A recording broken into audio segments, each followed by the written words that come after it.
Hello everybody and welcome to the show. Today we are making a meatball sub. That's right, a meatball sub from leftover meatballs I made the night before.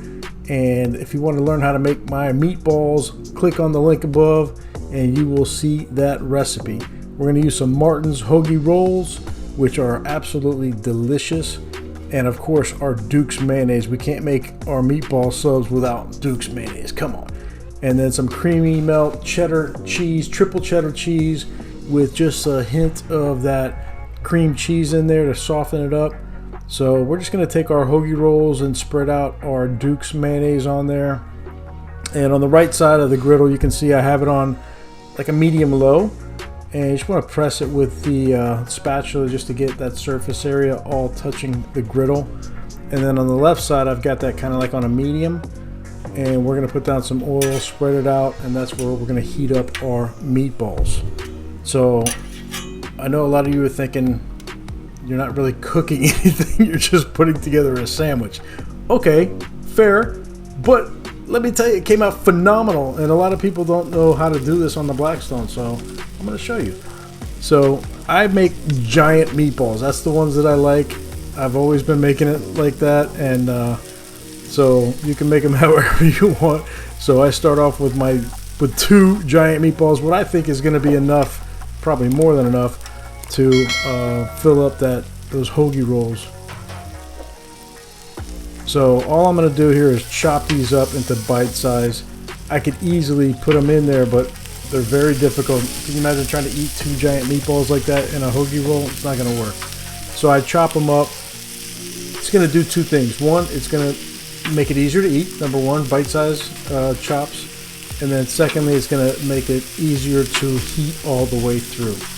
So we just chop these up into pretty much bite-sized sizes, and that's it. From there, we're going to add some more of our tomato sauce or our ragu. But before that, just a little bit of oil as well. You can also add a little bit of chicken stock as well, just to kind of get things loosened up. I like my ragu really thick too, so I don't like it watery, so I make it kind of thick intentionally. But you could easily add, a little bit of oil or a little bit of chicken stock as well. So about 3 little knifeluls, just to coat what we just cut up, because you want it to look obviously like meatballs. And our buns, you got to check on those, check on that hoagie to make sure it's not getting overcooked. I noticed the inside was getting toasted a little quicker than the outside, so I just flipped it around.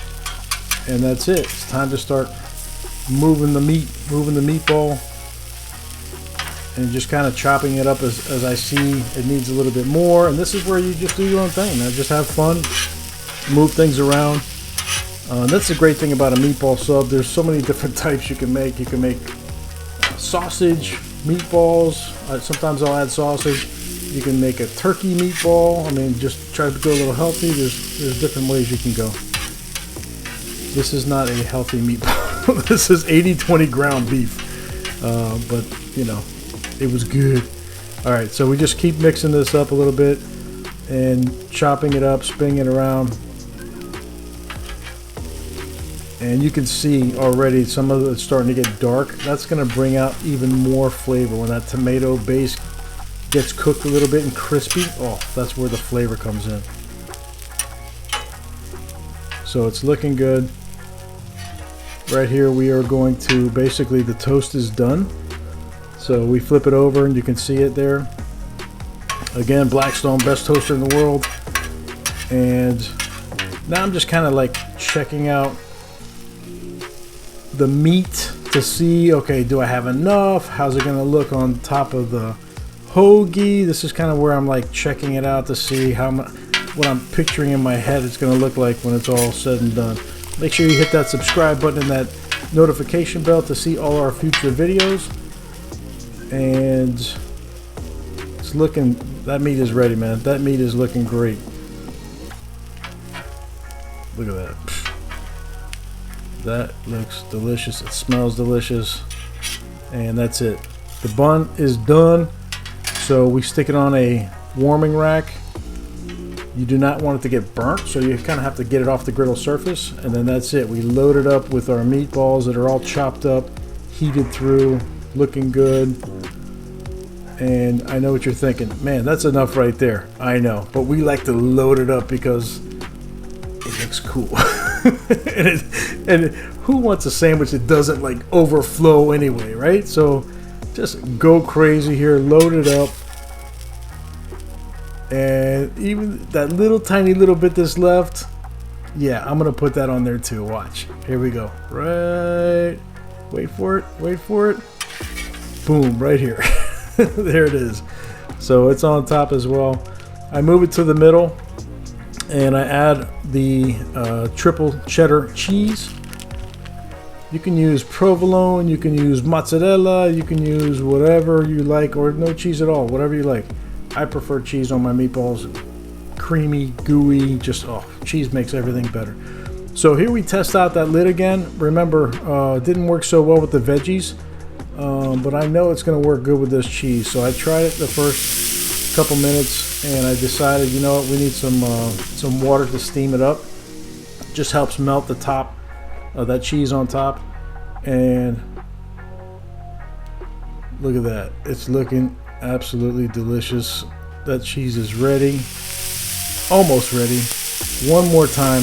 I decided to heat up the two outside edges and leave the center off, so I cranked it up a little bit, and it didn't take long after that. That was kind of the key. And then boom, here we go. Now we're talking. That looks great. Here's a little close-up.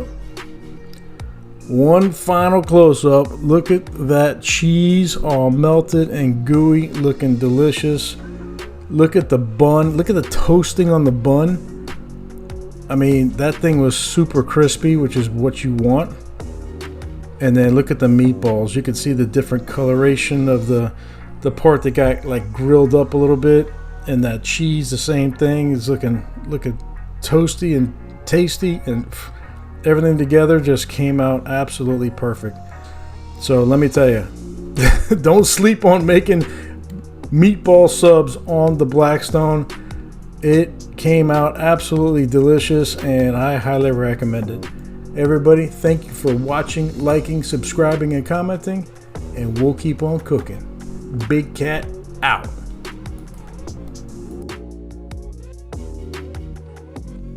Hey guys, before you head out, make sure you hit that subscribe button.